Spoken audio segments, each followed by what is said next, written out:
2 Timóteo 4:21. Apressa-te a vir antes do inverno. Apressa-te a vir antes do inverno. Amém. Paulo, ele está preso aqui, a sua última prisão. Estas são as suas últimas palavras. Ele está velho, ele escreve esta última carta de um calabouço na cidade de Roma. Ele sabe que está para morrer, porque ele fala: o tempo da minha partida é chegado. Eu combati o bom combate, eu completei, eu terminei a carreira e eu guardei a fé. Ele está com o seu coração, apesar das lutas exteriores, ele está com o seu coração firme e seguro no Senhor. Paulo já havia passado pelo tribunal romano. Na sua primeira defesa ele fala: olha, na minha primeira defesa eu olhei para um lado e outro, não havia ninguém ali, eu estava sozinho, todos me abandonaram, mas que o Senhor não coloque isso na conta de ninguém, porque o Senhor estava lá, e o Senhor me deu forças, me revestiu de autoridade para eu falar do Senhor entre os gentios, e eu fui liberto da boca do leão. Ele fala: só Lucas sobrou, só Lucas está comigo aqui nesta hora.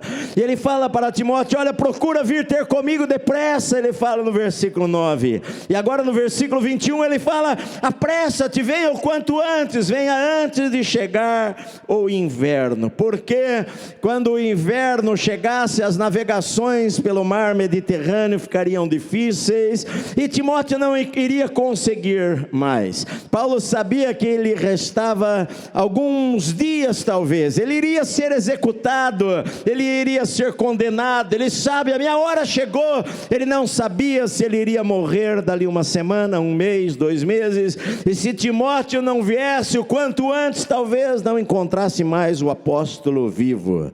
Então por isso ele fala: venha antes do inverno chegar, porque se o inverno chegar, você não vai conseguir vir, e você vai ter que esperar chegar a primavera, e quando chegar a primavera, talvez daqui a 3, 4 meses, seja tarde demais, não haja mais tempo. Então venha logo, venha antes do inverno chegar, porque nas nossas vidas algumas coisas precisam ser feitas antes do inverno chegar, ou jamais elas serão feitas. Há portas que estão abertas hoje que amanhã estarão fechadas, há vozes que falam conosco hoje que amanhã não vamos ouvi-las mais, porque a vida das pessoas e a nossa vida, ela muda muito rapidamente. A gente, a princípio, está tudo maravilhoso, mas de repente um fato acontece em nossa vida e muda a nossa vida para sempre. Às vezes apenas um telefonema, às vezes um diagnóstico do médico, às vezes você vai fazer um exame de rotina, e quando chega o exame está lá uma notícia que muda radicalmente a tua vida. Algumas coisas que você achava que eram extremamente importantes na sua vida, agora elas perderam completamente o valor. A Bíblia, ela usa pelo menos 18 metáforas para falar sobre a brevidade da vida. A Bíblia fala que a vida é como uma fumaça que passa muito rapidamente. A Bíblia diz que a vida é como um vapor. A Bíblia diz que a vida é como uma nuvem, é como uma flor que nasce e logo morre. A Bíblia fala que a vida passa muito rapidamente. Por isso o apóstolo Paulo está dizendo para Timóteo: venha o quanto antes você puder, venha antes do inverno chegar, porque às vezes aquela voz que fala conosco hoje não vai falar mais. Às vezes a voz de Deus que nos alerta hoje não vai nos alertar mais. Às vezes a voz do pastor que fala conosco hoje, a leitura da Bíblia que hoje arde em nosso coração, talvez pode ser que a vida passe e a gente perca aquelas coisas. Eu não fiz o que eu poderia fazer, eu demorei demais, a hora passou, a oportunidade foi embora, eu não tive a chance de falar o que eu deveria falar, eu não estava lá. Então muitas vezes em nossa vida nós perdemos o momento, nós perdemos a hora. Há vozes que não vão falar conosco mais. Quantas pessoas poderiam falar: se eu tivesse a chance de ter o meu pai por mais 5 minutos, se eu tivesse a chance de ouvir a boca da minha mãe novamente, pelo menos mais uma vez, mas agora aquelas vozes se calaram, não mais tem jeito, não volta mais, nada mais vai acontecer, o momento passou, o tempo passou, a oportunidade passou, e eu perdi a oportunidade que eu tinha de fazer as coisas. Os discípulos dormiram quando eles poderiam estar acordados naquela hora tão difícil de Jesus. Eles não imaginavam que aquela era a última noite, eles não imaginavam que aquele seria o último tempo que eles teriam com Jesus. A gente nunca imagina que aquela é a nossa última oportunidade, a gente não imagina que aquela é a nossa última chance. Dali a alguns minutos Jesus seria preso e levado, e eles não iriam ter mais Jesus ao seu lado, somente depois algumas aparições que ele aparecera depois da ressurreição. Às vezes nós vivemos numa cidade grande como São Paulo, na correria da urgência, as grandes cidades do Brasil, nós temos tantas coisas a fazer na vida, e nós corremos de um lado para o outro, e pensamos, eu não tenho tempo para nada, e a gente às vezes precisa parar e refletir, e ver quais são as coisas mais importantes da vida, porque as coisas mais importantes da vida não são coisas, meus queridos, as coisas mais importantes da vida são pessoas. Mas às vezes a vida vai embora e você não faz as coisas que precisava fazer de verdade. Os filhos crescem e vão embora de casa, e mudam de país, e a vida já não é mais como era. As coisas mudam, o tempo passa, decisões são tomadas, e não tem mais como voltar no tempo, não tem o replay, não tem como voltar na vida. O tempo que passou, ele passou e não volta mais. Então às vezes a gente precisa dar uma parada em nossa vida e refletir quais são realmente as coisas mais importantes, quais são as coisas que nós devemos dar mais o nosso tempo, quais são as coisas que nós devemos valorizar mais, e para não nos arrependermos no futuro, e chegar os anos nos quais nós vamos dizer, eu não tenho neles prazer, ou chegar o momento em que nós vamos falar, a oportunidade foi embora, e eu não fiz, eu não falei, eu não fui, eu não viajei,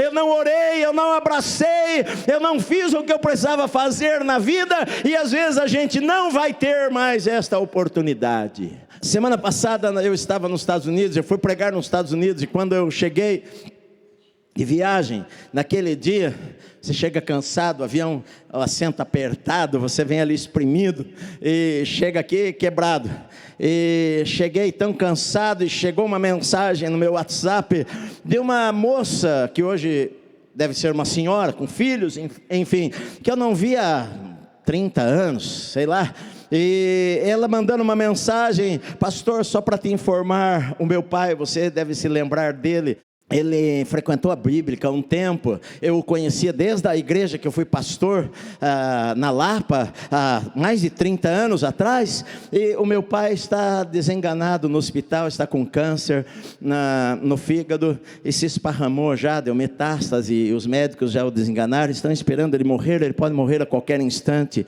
Eu só estou mandando mensagem para algumas pessoas, e me lembrei de você, e mandei mensagem para você, e então respondi para a pessoa, falei, olha, eu estou chegando de viagem agora, no fim de semana, mas esta semana que vem eu vou tentar ir lá a visitá-lo. E aí passou o fim de semana, na segunda-feira à noite eu fui lá no hospital. E a hora que eu desci do carro, eu vi, já no caminho eu vi que eu havia esquecido a minha carteira na minha casa. Cheguei lá no balcão, falei para a pessoa, olha, eu gostaria de visitar tal pessoa, ela está internado aqui, e a pessoa olhou e falou, assim, o horário de visita acabou, você é parente? Eu falei, não sou parente, eu sou pastor, a família me pediu, me mandou uma mensagem, ela falou, espera um instante, cadê a tua carteirinha? E eu falei, puxa, eu saí de casa correndo, esqueci minha carteira, e ela falou, então não pode entrar. Eu falei, não dá para você falar com algum superior teu? E ela falou, bom, eu vou falar. E tocou lá e conversou com alguém, falou, não pode, sem carteirinha não pode. Eu falei, puxa, mas eu precisava visitar esta pessoa, e ela está assim muito doente. Ele falou, eu sinto muito, mas não pode, é ordem. Eu falei, não tem nenhuma pessoa que eu possa falar aí, algum superior do superior? E ela falou, não tem jeito. Eu falei, puxa, mas eu não posso, eu preciso visitar esta pessoa aí. E fiquei ali esperando mais de uma hora e pouco ali, no meio de uma multidão de pessoas. E aí chamaram um homem lá, eu falei para ele, expliquei para ele, falei, olha querido, eu sou pastor, se vocês quiserem, entra aí no Google. E ele falou, não tem Google aqui.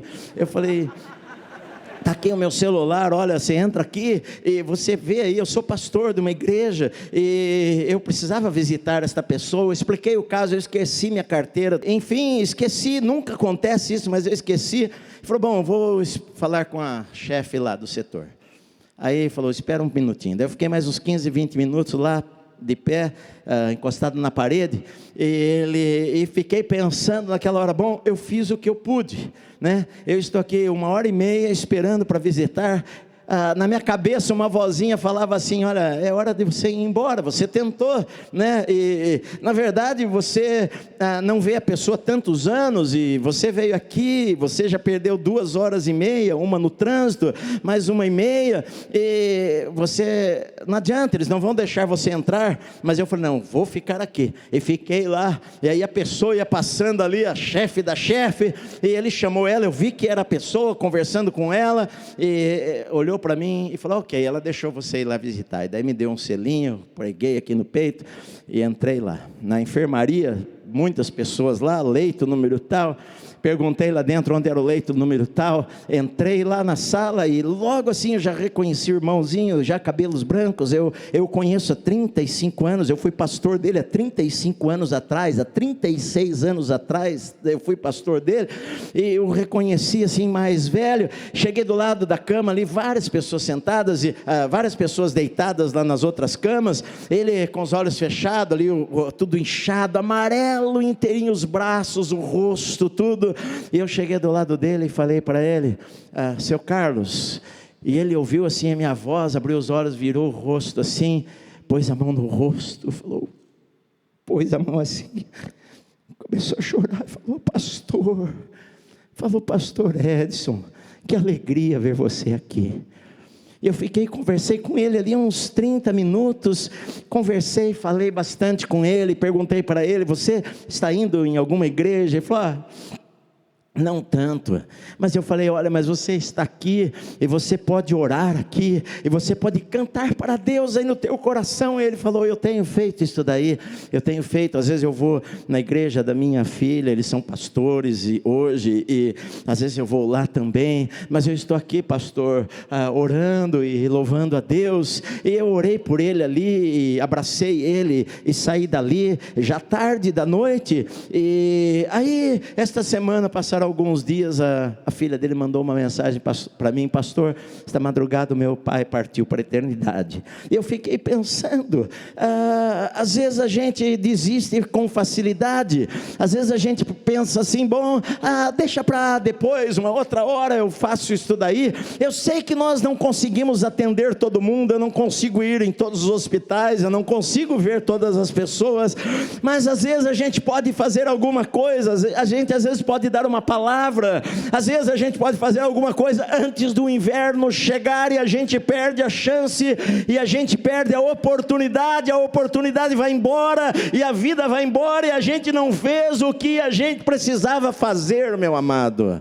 Por isso Paulo fala para Timóteo, venha antes do inverno, porque quando o inverno chegar não vai ter mais jeito, talvez eu já esteja morto, e não tem como mais falar, não tem mais como recuperar, não adianta colocar flores no cemitério que a pessoa já não está vendo mais. A hora de fazer alguma coisa é agora, meu amado. Então nós temos que colocar as nossas prioridades em ordem.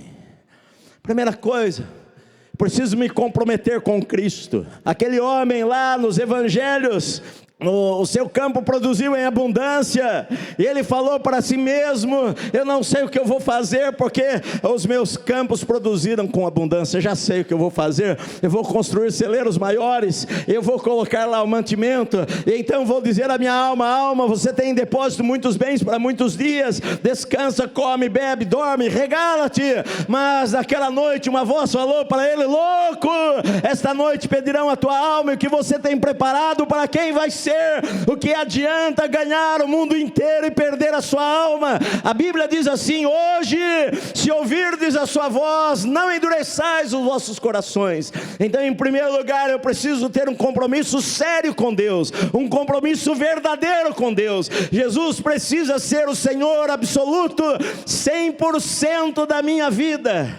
Segundo lugar, eu preciso me comprometer com a causa de Cristo, com a causa do Evangelho. Jesus, ele falou que a noite vem quando ninguém mais pode trabalhar. Vai chegar um momento em que não há mais oportunidade para fazermos nada. Ame a obra de Deus, meu amado. Use o teu tempo para fazer a obra de Deus. Use o teu dinheiro para fazer a obra de Deus. Se a gente falar quem quer dar alguma coisa, ninguém quer dar, todos só querem receber. Quem quer ser abençoado, a fila dobra a esquina. Todos querem ser abençoados, todos querem prosperar, todos querem ganhar mais dinheiro para ter um carro melhor, uma casa maior, com 2, 3 quartos a mais, que muitas vezes vão ficar vazios e não servem mais para nada. Mas às vezes a gente não faz nada na obra de Deus. Às vezes a gente não investe no reino de Deus. Nós vimos aqui a esposa do Bill Gates no summit, acho que no último summit que tivemos aqui, a esposa de Bill Gates, com o homem mais rico do mundo, um dos mais ricos do mundo, ela falando que ia com a sua filha para a África, para outros lugares, o objetivo é terminar com a malária no mundo, viajando, às vezes dormindo nada de hotel 5 estrelas, às vezes dormindo num lugar pobre, para ajudar o próximo. É uma cultura que às vezes eles têm, que nos falta, e a gente se converte e vai para a igreja, e a gente é só dá. A gente quer receber sempre ao invés de dar. Nós precisamos nos comprometer com o reino de Deus, com a obra de Deus. Na verdade é isso que às vezes a gente pensa: eu tenho todo o tempo do mundo, eu posso fazer amanhã, eu posso fazer o ano que vem a minha vida vai mudar, o ano que vem eu vou orar mais, o ano que vem eu vou me consagrar mais. Está chegando o ano, pastor, eu vou dar uma virada na minha vida dia 31 de dezembro, e talvez você nem saiba que antes de dezembro alguém vai ter tomado o teu lugar na empresa, e você vai estar num caixão, enterrado já, sem ter chance de virar o ano. Então, comprometa-se com Cristo, comprometa-se com a obra de Deus, comprometa-se a orar por um avivamento em nosso país. A terra para ser sarada precisa da igreja, a terra para ser curada precisa da igreja. A cura não está em Brasília, nos palácios de Brasília, a cura não está nos governos dos estados ou nas prefeituras. A cura vem através da humilhação, da oração e da busca e de arrependimento da igreja de Cristo, meu amado. A igreja é o sal da terra, a igreja é a luz do mundo. É isto que eu e você precisamos ser. Comprometa-se com as pessoas que você ama, com a sua esposa, com seu marido, com seus filhos, porque vai chegar o tempo em que vocês vão ficar velhos, e a vida foi embora mais rápido do que você imaginava, e a esposa se foi, o marido se foi, o filho se foi antes da hora, e o pai foi embora, e você não falou, e você não abraçou, e você não falou que amava, e você deixou o tempo passar. Amanhã eu vou falar, semana que vem eu falo. O ano que vem vai mudar. E o inverno chega para todos, e a gente perdeu o momento, e agora às vezes pode ser tarde demais. Talvez não tenhamos outra chance para consertar as coisas.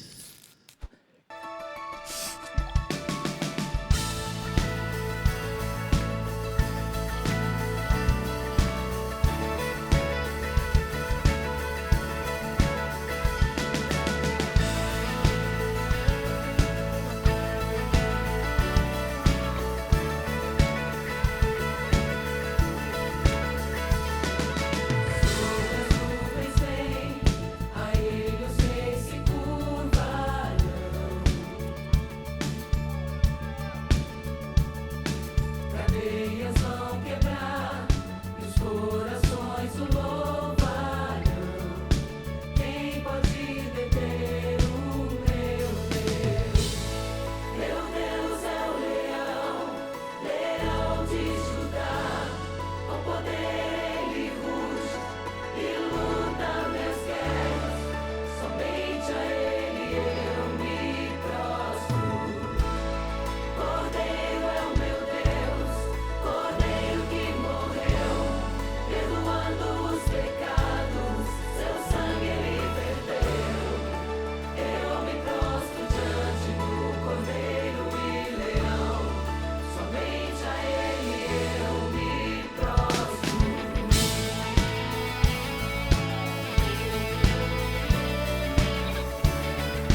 deter o meu Deus?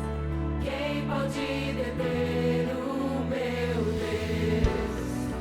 Quem pode deter o meu Deus? Quem pode deter o meu Deus?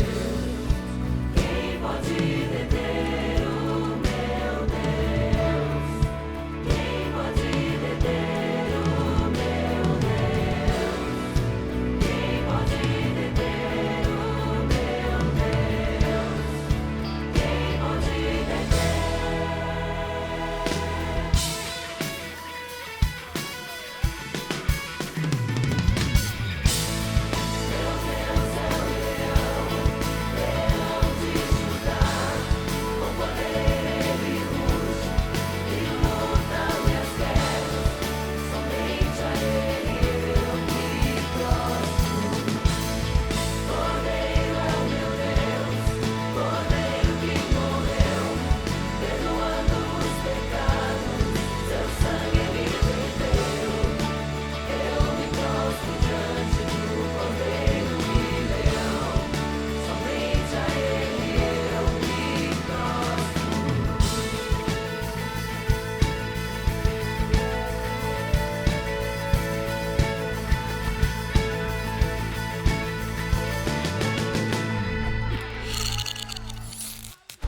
Bom dia, é um prazer estar aqui com você novamente nesta manhã. Eu espero que Deus tenha abençoado a sua vida através do nosso programa. Eu gostaria de orar por você. Pai querido, em nome de Jesus, eu quero orar, Senhor, por cada uma destas pessoas que estão me assistindo nesta manhã, pedindo a bênção do Senhor sobre a sua vida, que a paz do Senhor, a presença do Senhor, a alegria do Senhor esteja no coração desta pessoa, nesta manhã e neste dia, Pai, em nome do Senhor Jesus. Peço que o Senhor abençoe sua casa, os seus familiares. Se houver alguém doente, eu peço que o Senhor coloque as tuas mãos para curar esta pessoa. O Senhor é o médico dos médicos. Nós cremos no poder da cura, Pai. Cremos no poder do Senhor para curar. Ó Deus, nós repreendemos em nome de Jesus toda enfermidade que houver nesta vida, em nome do Senhor Jesus, ordenamos que saia, em nome de Jesus. Que a bênção do Senhor esteja sobre as pessoas nos hospitais, nas prisões, a presença do Senhor, que o Senhor transforme vidas nesse instante. Eu te peço em nome do Senhor Jesus, em nome de Jesus. Amém. Amém. Gostaria de convidar você também para visitar a Igreja Bíblica da Paz. Nós temos cultos todos os domingos, às 10 horas da manhã, e às 7 horas da noite eu prego o mesmo texto da Bíblia. Nós temos trabalhos com crianças, adolescentes, jovens, enfim. Nós temos um estacionamento que dá para você parar o teu carro também, se você chegar cedo, né? Mas eu tenho certeza que vai ser uma bênção para você. Também nós temos cultos às terças-feiras, às 8h30 da noite, e temos também aos sábados, às 8h30 da noite. Eu queria também fazer um convite a você para você poder estar me seguindo nas redes sociais. Agora no mês de novembro vai ser o nosso último mês de programa na televisão. Você que nos acompanha aí há tantos anos, eu vou deixar um tempo o Ministério na televisão. E então você vai ter somente agora o mês de novembro para nos assistir.